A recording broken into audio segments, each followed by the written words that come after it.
$500 billion, one finish line.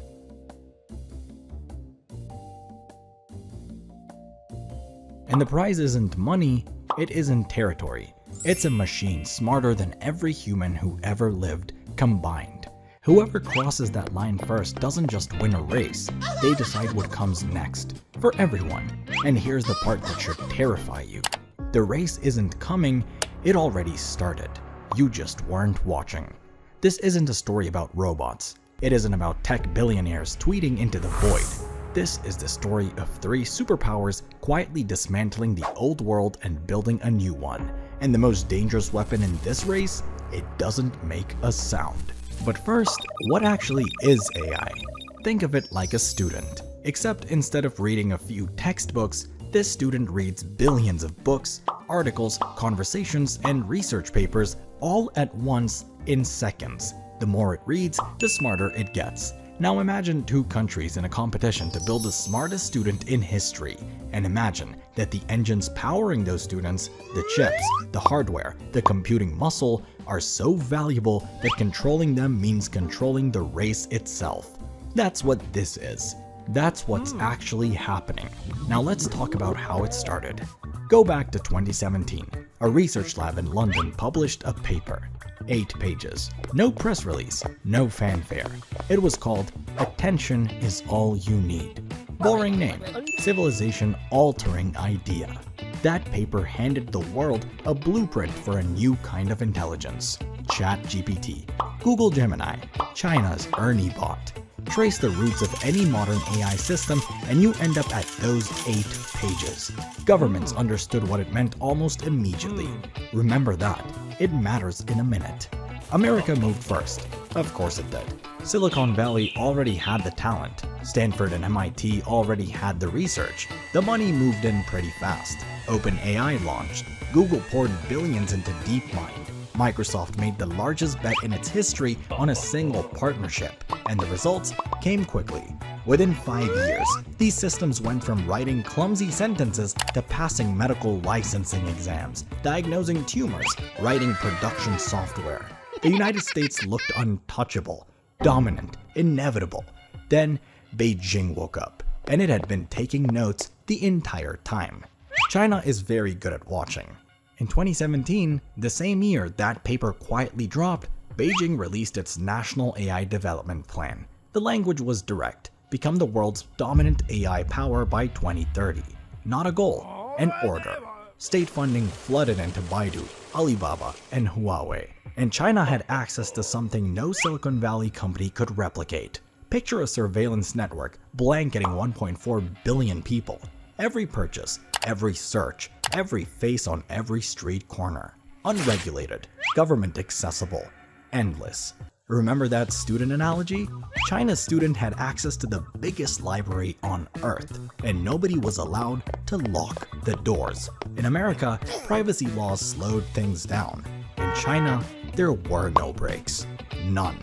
Now, here's where it gets interesting. Washington noticed, and Washington decided to pull what it believed was the kill switch. 2022. The Biden administration banned the export of advanced chips to China. Think of chips as the engines inside AI. Without a powerful enough engine, you can't build a fast enough car. Washington's logic was simple. Take away China's engines and China falls behind. American officials were confident the gap would widen. The race was effectively over. Except January 2025. A Chinese startup almost nobody had heard of released an AI model called DeepSeek R1. It matched the best American systems, cost a fraction of the price to build, and it was built entirely under the restrictions designed to make it impossible. Watch what happened next. American tech stocks collapsed, nearly $1 trillion in market value erased in a single trading day. Not from a war, not from a hack, from a document posted on the internet. Turns out you can still build a very fast car even without the engine they tried to take. The kill switch didn't work, and suddenly the race America thought it was winning looked like a dead heat. Both sides accelerated, and this is where the story stops being about technology. Picture drone swarms moving without human command, selecting targets, making decisions faster than any general could react. Now, picture that in the hands of two superpowers who fundamentally disagree on how the world should be ordered. The US Department of Defense already has a dedicated AI warfare division with a budget in the billions. China's military has restructured entire combat units around AI-driven systems. Both sides are building autonomous weapons that operate without a human in the loop. Cyber weapons capable of collapsing power grids in seconds. Surveillance tools that can identify a single face in a crowd of thousands from a mile away. These aren't prototypes, they're deployed, and both sides are teaching machines to make life and death decisions faster than any human commander ever could. Now, the story becomes much darker. The consequences didn't wait for permission. In 2023, writers, artists, and programmers began losing work to systems trained on their own creations, without consent, without compensation. Hospitals deployed AI diagnostics that outperformed their own specialists. A deepfake audio clip of a world leader spread globally before a single fact-checker caught it. A fabricated image of an explosion near the Pentagon briefly sent financial markets into freefall.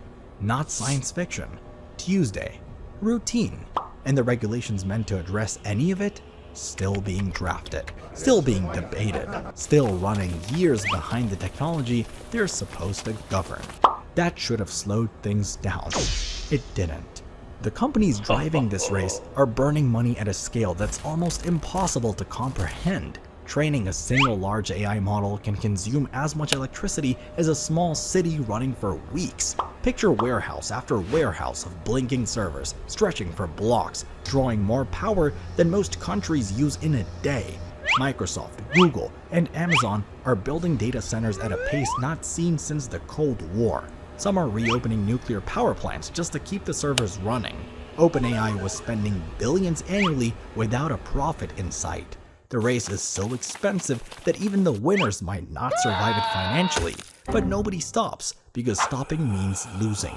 And in this game, second place isn't a silver medal, it's irrelevance. Here's what nobody expected. The people who built these systems started breaking ranks. Researchers who had spent their careers working toward this moment began walking out, signing open letters, saying publicly that they believed this technology, built without sufficient care, could end civilization.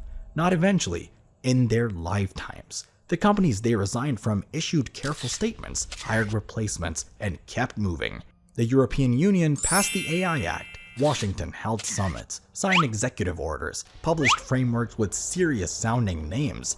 None of it changed the pace, not even slightly. This was never really a race between countries. It is a race between human ambition and human wisdom, and right now, it isn't close. Every empire in history told itself the same story, that it would use its power responsibly, that hesitation was the only mistake it couldn't afford. Visualize every one of those empires, then remember how each of them ended. The only question left isn't who wins, it's whether we build something that serves humanity before we build something that decides it doesn't need us. And the people making that call aren't philosophers or elected officials, they're engineers staring at screens at 2 a.m. running one more experiment, telling themselves they'll think about the consequences tomorrow. Tomorrow is getting very close.